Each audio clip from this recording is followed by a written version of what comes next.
حج کی اجتماعی اہمیت۔ حج اسلام کی ایک نہایت اہم سالانہ عبادت ہے۔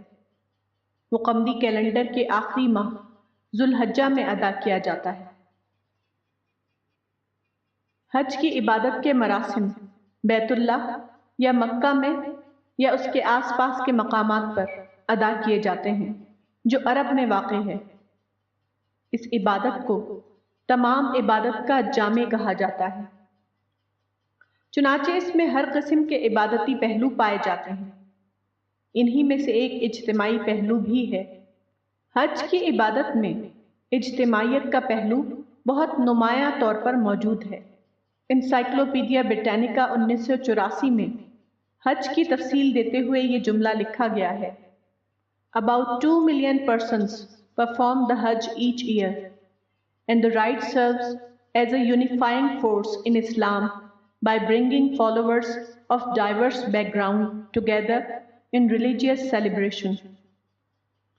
تقریباً 2 ملین آدمی ہر سال حج کرتے ہیں، اور یہ عبادت مختلف ملکوں کے مسلمانوں کو ایک مذہبی تقریب میں یکجا کر کے اسلام میں اتحادی طاقت کا کام کرتی ہے۔ قرآن میں حج کا حکم دیتے ہوئے یہ الفاظ آئے ہیں: وَإِذْ جَعَلْنَا الْبَيْتَ مَثَابَةً لِلنَّاسِ وَأَمْنًا، یعنی خدا نے بیت اللہ کو لوگوں کے لیے مثابہ بنایا اور اس کو امن کی جگہ بنا دیا۔ مثابہ کے معنی عربی زبان میں تقریباً وہی ہیں جس کو آج کل کی زبان میں مرکز کہا جاتا ہے، یعنی وہ جگہ جہاں لوگ جمع ہوں، جس کی طرف سب لوگ رجوع کریں، جو سب کا مشترک مرجع اور شیرازہ ہو۔ حج کی عبادت کے لیے ہر سال ساری دنیا کے مسلمان مکہ آتے ہیں۔ 2012 میں ان کی تعداد تقریباً 3 ملین تھی۔ حج کے موسم میں مکہ اور اس کے آس پاس ہر طرف آدمی ہی آدمی دکھائی دینے لگتے ہیں۔ یہ لوگ مختلف زبانیں بولتے ہیں، ان کے حلیے الگ الگ ہوتے ہیں، مگر یہاں آنے کے بعد سب کی سوچ ایک ہو جاتی ہے، سب ایک اللہ کی عبادت کرتے ہیں۔ حج کے دوران وہ ان کی تمام توجہ کا مرکز بنا رہتا ہے۔ اس طرح حج ایک ایسی عبادت بن جاتا ہے جو اپنے تمام اعمال اور تقریبات کے ساتھ انسان کو اجتماعیت اور مرکزیت کا سبق دے رہا ہے۔ حج کی تاریخ حضرت ابراہیم اور حضرت اسماعیل کی زندگی سے وابستہ ہے۔ یہ دونوں ہستیاں وہ ہیں جن کو نہ صرف مسلمان خدا کا پیغمبر مانتے ہیں، بلکہ دوسرے بڑے مذاہب کے لوگ بھی ان کو عظیم پیغمبر تسلیم کرتے ہیں۔ اس طرح حج کے عمل کو تاریخی طور پر تقدس اور عظمت کا وہ درجہ مل گیا ہے جو دنیا میں کسی دوسرے عمل کو حاصل نہیں۔ حضرت ابراہیم قدیم عراق میں پیدا ہوئے، حضرت اسماعیل ان کے صاحبزادے تھے۔ اس وقت عراق ایک شاندار تمدن کا ملک تھا۔ آزر حضرت ابراہیم علیہ السلام کے والد اور حضرت اسماعیل علیہ السلام کے دادا تھے۔ ان کو عراق کے سرکاری نظام میں اعلیٰ عہدے دار کی حیثیت حاصل تھی۔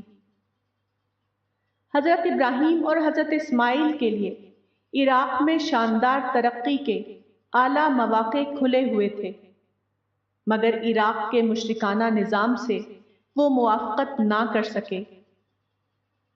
ایک خدا کی پرستش کی خاطر انہوں نے اس علاقے کو چھوڑ دیا جو کئی خداؤں کی پرستش کا مرکز بنا ہوا تھا۔ وہ عراق کے سرسبز ملک کو چھوڑ کر عرب کے خشک صحرا میں چلے گئے، جہاں کی سنسان دنیا میں خالق اور مخلوق کے درمیان کوئی اور چیز حائل نہ تھی۔ یہاں انہوں نے ایک خدا کے گھر کی تعمیر کی۔ حضرت ابراہیم اور حضرت اسماعیل کے اس عمل کو دوسرے لفظوں میں اس طرح بیان کیا جا سکتا ہے کہ انہوں نے کئی خداؤں کو اپنا مرجع بنانے کے بجائے ایک خدا کو اپنا مرجع بنایا، اور اس مقصد کے لیے بیت اللہ یعنی کعبہ کی تعمیر کی، جو خدائے واحد کی عبادت کا عالمی مرکز ہے۔ یہی مرکز توحید حج کے مراسم کی ادائیگی کا مرکز بھی ہے۔ حج کی عبادت میں جو مراسم ادا کیے جاتے ہیں ان کے بعض پہلوؤں کو دیکھیے۔ حج کے دوران حاجی سب سے زیادہ جو کلمہ بولتا ہے وہ یہ ہے: لبیک اللہم لبیک، لبیک لا شریک لک لبیک، ان الحمد والنعمت لک والملک لا شریک لک۔ حاضر ہوں خدایا، میں حاضر ہوں، حاضر ہوں، تیرا کوئی شریک نہیں، میں حاضر ہوں، تعریف اور نعمت تیرے ہی لیے ہے اور بادشاہی بھی، تیرا کوئی شریک نہیں۔ حاجی کی زبان سے بار بار یہ الفاظ کہلوا کر تمام لوگوں کے اندر یہ نفسیات پیدا کی جاتی ہے کہ بڑائی صرف ایک اللہ کی ہے، اس کے سوا جتنی بڑائیاں ہیں سب اس لیے ہیں کہ وہ سب اسی ایک عظیم تر بڑائی میں گم ہو جائیں۔ یہ احساس اجتماعیت کا سب سے بڑا راز ہے۔ اجتماعیت اور اتحاد ہمیشہ وہاں نہیں ہوتا جہاں ہر آدمی اپنے آپ کو بڑا سمجھ لے۔ اس کے برعکس جہاں تمام لوگ کسی ایک کے حق میں اپنی انفرادی بڑائی سے دستبردار ہو جائیں، وہاں اتحاد اور اجتماعیت کے سوا کوئی اور چیز پائی نہیں جاتی۔ بے اتحادی بڑائیوں کی تقسیم کا نام ہے اور اتحاد بڑائیوں کی وحدت کا۔ اسی طرح حج کا ایک اہم رکن طواف ہے۔ دنیا بھر کے لوگ جو حج کے موسم میں مکہ میں جمع ہوتے ہیں وہ سب سے پہلے کعبہ کا طواف کرتے ہیں۔ یہ اس بات کا عملی اقرار ہے کہ آدمی اپنی کوششوں کا مرکز و محور صرف ایک نقطے کو بنائے گا، وہ ایک ہی دائرے میں حرکت کرے گا۔ یہ عین وہی مرکزیت ہے جو مادی سطح پر نظام شمسی یا سولر سسٹم میں نظر آتی ہے۔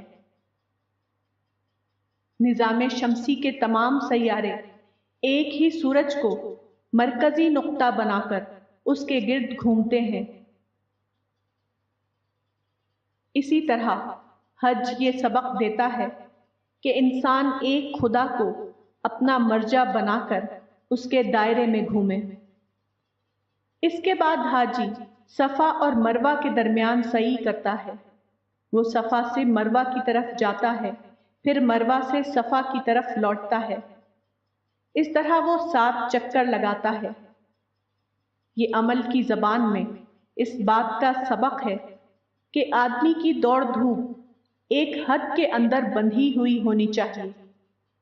اگر آدمی کی دوڑ دھوپ کی کوئی حد نہ ہو تو کوئی ایک طرف بھاگ کر نکل جائے گا اور کوئی دوسری طرف، مگر جہاں دوڑ دھوپ کی حد بندی کر دی گئی ہو وہاں ہر آدمی بندھا رہتا ہے۔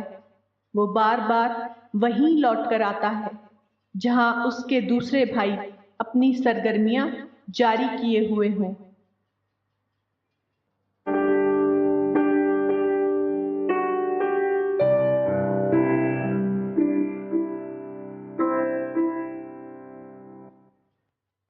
یہی حج کے دوسرے تمام مراسم کا حال ہے۔ حج کے تمام مراسم مختلف پہلوؤں سے ایک ہی نشانے پر چلتے ہوئے نظر آتے ہیں۔ ایسا معلوم ہوتا ہے جیسے کوئی ربانی مقناطیس ہے جو لوہے کے تمام ٹکڑوں کو ایک نقطے پر کھینچتے چلا جا رہا ہے۔ مختلف ملکوں کے یہ لوگ جب مقام حج کے قریب پہنچتے ہیں تو سب کے سب اپنا قومی لباس اتار دیتے ہیں اور سب کے سب ایک ہی مشترک لباس پہن لیتے ہیں جس کو احرام کہا جاتا ہے۔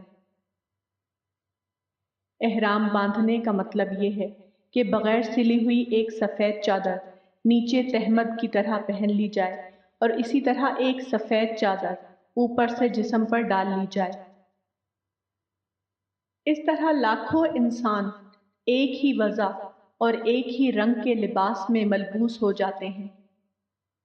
یہ سارے لوگ مختلف مراسم ادا کرتے ہوئے بالآخر عرفات کے وسیع میدان میں اکٹھا ہوتے ہیں۔ اس وقت ایک عجیب منظر ہوتا ہے۔ ایسا معلوم ہوتا ہے جیسے انسانوں کے تمام فرق اچانک مٹ گئے ہوں۔ انسان اپنے تمام اختلافات کو کھو کر خدائی وحدت میں گم ہو گئے ہیں۔ تمام انسان ایک ہو گئے ہیں جیسے ان کا خدا ایک ہے۔ عرفات کے وسیع میدان میں جب احرام باندھے ہوئے تمام حاجی جمع ہوتے ہیں، اس وقت کسی بلندی سے دیکھا جائے تو ایسا نظر آئے گا کہ زبان، رنگ، حیثیت، جنسیت کے فرق کے باوجود سب کے سب انسان بالکل ایک ہو گئے ہیں۔ اس وقت مختلف قومیتیں ایک ہی بڑی قومیت میں ضم ہوتی ہوئی نظر آتی ہیں۔ حقیقت یہ ہے کہ حج اجتماعیت کا اتنا بڑا مظاہرہ ہے کہ اس کی کوئی دوسری مثال غالباً دنیا میں کہیں اور نہیں ملے گی۔ کعبہ مسلمانوں کا قبلہ عبادت ہے۔ مسلمان ہر روز 5 وقت اس کی طرف رخ کر کے نماز پڑھتے ہیں۔ گویا ساری دنیا کے مسلمانوں کا عبادتی قبلہ ایک ہی ہے۔ عام حالت میں وہ ایک تصوراتی حقیقت ہوتا ہے، مگر حج کے دنوں میں مکہ پہنچ کر وہ ایک آنکھوں دیکھی حقیقت بن جاتا ہے۔ ساری دنیا کے مسلمان یہاں پہنچ کر جب اس کی طرف رخ کر کے نماز ادا کرتے ہیں تو محسوس طور پر دکھائی دینے لگتا ہے کہ تمام دنیا کے مسلمانوں کا مشترک قبلہ ایک ہی ہے۔ کعبہ ایک چوکور قسم کی عمارت ہے۔ اس عمارت کے چاروں طرف گول دائرے میں سارے لوگ گھومتے ہیں، جس کو طواف کہا جاتا ہے۔ وہ صف بصف ہو کر اس کے گرد گول دائرے میں لوگوں کو ایک ہونے اور مل کر کام کرنے کا سبق دیتے ہیں۔ وہ ایک آواز پر حرکت کرنے کا عملی مظاہرہ ہے۔ ایکتا کے اس عظیم تربیتی نظام ہی کا یہ بھی ایک ظاہری پہلو ہے کہ تمام لوگوں سے ان کے انفرادی لباس اتروا کر سب کو ایک ہی سادہ لباس پہنا دیا جاتا ہے۔ یہاں بادشاہ اور رعایا کا فرق مٹ جاتا ہے۔ یہاں مشرقی لباس اور مغربی لباس کے امتیازات فضا میں گم ہو جاتے ہیں۔ احرام کے مشترک لباس میں تمام لوگ اس طرح نظر آتے ہیں جیسے کہ تمام لوگوں کی صرف ایک حیثیت ہے۔ تمام لوگ صرف ایک خدا کے بندے ہیں، اس کے سوا کسی کو کوئی اور حیثیت حاصل نہیں۔ حج کے مقررہ مراسم اگرچہ مکہ میں ختم ہو جاتے ہیں، مگر بیشتر حاجی حج سے فارغ ہو کر مدینہ بھی جاتے ہیں۔ مدینے کا قدیم نام یثرب تھا، مگر پیغمبر اسلام نے اپنی زندگی کے آخری زمانے میں اس کو اپنا مرکز بنایا۔ اس وقت سے اس کا نام مدینۃ النبی یعنی نبی کا شہر پڑ گیا۔ مدینہ اسی کا اختصار ہے۔ مدینہ میں رسول اللہ صلی اللہ علیہ وسلم کی بنائی ہوئی مسجد ہے۔ یہاں آپ کی قبر ہے۔ یہاں آپ کی پیغمبرانہ زندگی کے نشانات بکھرے ہوئے ہیں۔ ان حالات میں حاجی جب مدینہ پہنچتے ہیں تو یہ ان کے لیے مزید اتحاد اور اجتماعیت کا عظیم سبق بن جاتا ہے۔ یہاں کی مسجد نبوی میں وہ اس یاد کو تازہ کرتے ہیں کہ ان کا رہنما صرف ایک ہے۔ وہ یہاں سے یہ احساس لے کر لوٹتے ہیں کہ ان کے اندر خواہ کتنے ہی جغرافی اور قومی فرق پائے جاتے ہوں، انہیں ایک ہی پیغمبر کے بتائے ہوئے راستے پر چلنا ہے۔ انہیں ایک مقدس ہستی کو اپنی زندگی کا رہنما بنانا ہے، وہ خواہ کتنے ہی زیادہ اور کتنے ہی مختلف ہوں، مگر ان کا خدا بھی ایک ہے اور ان کا پیغمبر بھی ایک۔